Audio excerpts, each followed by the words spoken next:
ఈ ఒక 8 సంవత్సరాల గ్యాప్లో కూడా నేను సినిమాలకు దూరంగా ఉన్నాను, జనాలకు దూరంగా ఉన్నానని ఫీలింగ్ చెప్పకుండా నన్ను ఎప్పుడు జనాల్లోనే పెడుతూ, నన్ను ఎప్పుడు ప్రోత్సహిస్తూ, నాకు హెల్ప్ చేస్తూ సపోర్ట్ చేశారు. దానికి అందరికీ రుణపడుతున్నాను, నాకు ఇంత సపోర్ట్ చేసినందుకు. అలాగే అంత ప్రేమగా అభిమానం చేసేటప్పుడు ఒకరిని అభిమానాన్ని ఆపకూడదు. నువ్వు ఒక లీడర్ని ప్రేమించు, ఒక అభిమానించు, ఒక యాక్టర్ని అభిమానించు. నాతో తిరిగేవారు నా ఫ్రెండ్స్ హీరో అనుకున్నాను, అన్న నేను హీరో ఫ్యాన్, నేను ఆ హీరో ఫ్యాన్ ఇంకోటి అన్న కలిపి అంటే నీకు కనిపిస్తుంటుంది తీసుకెళ్ళి, అది హెల్తీగా ఉంటుంది. కానీ ఇక్కడ ఏమైంది, నాలో ఏదైనా ప్రాబ్లం ఉంటే నన్ను కూర్చొని పెట్టుకోవాలి. నేను ఎక్కడికి పారిపోవట్లేదు. ఫస్ట్ రోజు హైదరాబాద్ కూడా నుంచి ఈ రోజు వరకు నేను వస్తున్నాను, కానీ నేను పారిపోవట్లేదు. చీకట్లో కూర్చొని చెట్లను కాలు దాంకొని చక్కెర పోయడాలు, ఈ బ్యానర్లు ఇప్పించడాలు, వీళ్ళు ఏం తప్పు చేశారు? వీళ్ళ అభిమానాన్ని చూపించేటప్పుడు వాళ్ళ బ్యానర్లు చూస్తే ఓకే, చిన్న విషయం.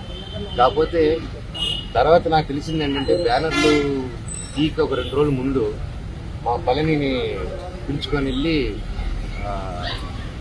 నా సొంత తమ్ముడులాగా ఇక్కడి నుంచో ఉన్నాడు. అండ్ అలా చాలామంది ఉన్నారు. అందరూ నేను డబ్బిచ్చో కిరాయికో నా చుట్టూ మనిషి పెట్టుకుని తిప్పే రకం కాదు, అభిమానంతో వచ్చేవాళ్ళు. సో అలా పెడితే దానికి 12వ తారీఖు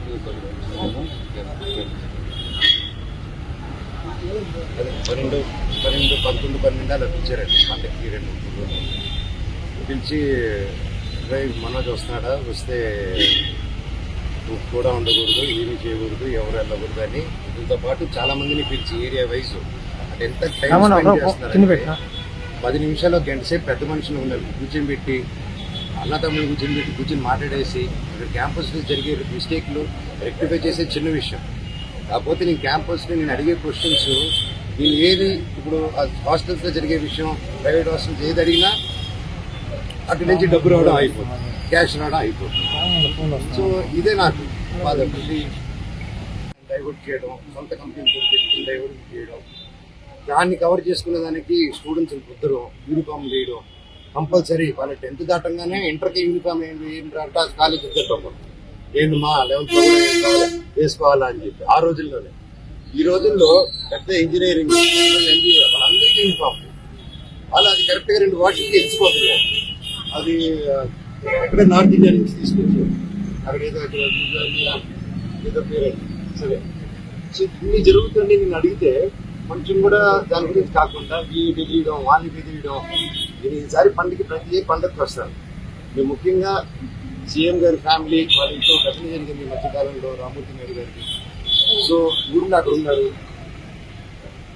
సమయంలో వాళ్ళు ఊళ్ళో ఉన్నారు, నాని గారు ఇక్కడ ఉన్నారు. ఇక్కడ వచ్చి గొడవలు చేయడం కరెక్ట్ కాదు. అంటే నేను వస్తే వాళ్ళు గొడవలు చేస్తాను, నాకు గొడవలు ఇంటెన్షన్ కాదు. నా కూతురికి ఫస్ట్ సంక్రాంతి అండి, ఫస్ట్ పండగ. అండ్ ఆ పండుగ కూడా జరుపుకొని లేకుండా స్ట్రిక్ట్గా చేశారు. 2 రోజులు అక్కడ ఉన్నా, 3 రోజులు అక్కడే ఉంటారు. వీళ్ళు కానీ బ్యానర్లు పెరగకుండా, నా తమ్ముడిని బెదిరించకుండా, మా వాళ్ళందరినీ బెదిరించకుండా ఉండుంటే నా పట్టికలో ఉండుంటారు. సరే కనుక్కొని, నేను అందరూ ప్రోగ్రామ్ కనుక్కొని, సీఎం గారు వెళ్ళిన తర్వాత, లోకేష్ గారు కూడా వెళ్ళిపోయిన తర్వాత ఎంటర్ అవుదామని ఆయన 10:30కి వెళ్ళిపోయే ప్రోగ్రామ్. నేను అవన్నీ కనుక్కొని నైట్ నిన్ను దాటుకొని 11 o'clock చేసుకుని వచ్చాను. నేను ఎవరికి డిస్టర్బెన్స్ ఉండకూడదు అనేసి. కాకపోతే అది ఎందుకైందో, ఆయన ప్రజల వల్ల డిలే అయ్యి ప్రజలతో ఉండి కొంచెం టైం ఎక్కువ స్పెండ్ చేశాను నేను ఆయన. సో నేను వెళ్ళే టైం మ్యాచ్ అయింది తప్ప, నేను ఈ విషయాలు కానీ, నేను లోకేష్ గారికి కానీ, చంద్రబాబు నాయుడు గారికి కానీ, ఎవరికి కానీ, నాని గారికి కానీ, నేను ఎవరిని కానీ నేను నాకు హెల్ప్ చేయండి, నాకు సమస్య జరుగుతుందని ఆ శివుడి మీద ఆజ్ఞ, శివుడి మీద ఒట్టుగా నేను ఎవరిని అడగలేదు. అండ్ వాళ్ళకి ఎన్నో పనులు ఉన్నాయి. సో వాళ్ళని ఇలాంటి విషయాలతో నేను డిస్టర్బ్ చేయను, నాది ఆ క్యారెక్టర్ కూడా కాదు. సో ఏదేదో అంటున్నారు ప్రెస్లో, వాళ్ళు ఏదో ప్రెస్ నోట్ ఉంటారు. సో అదంతా కరెక్ట్ కాదు. సో మీరు చూసుకోండి.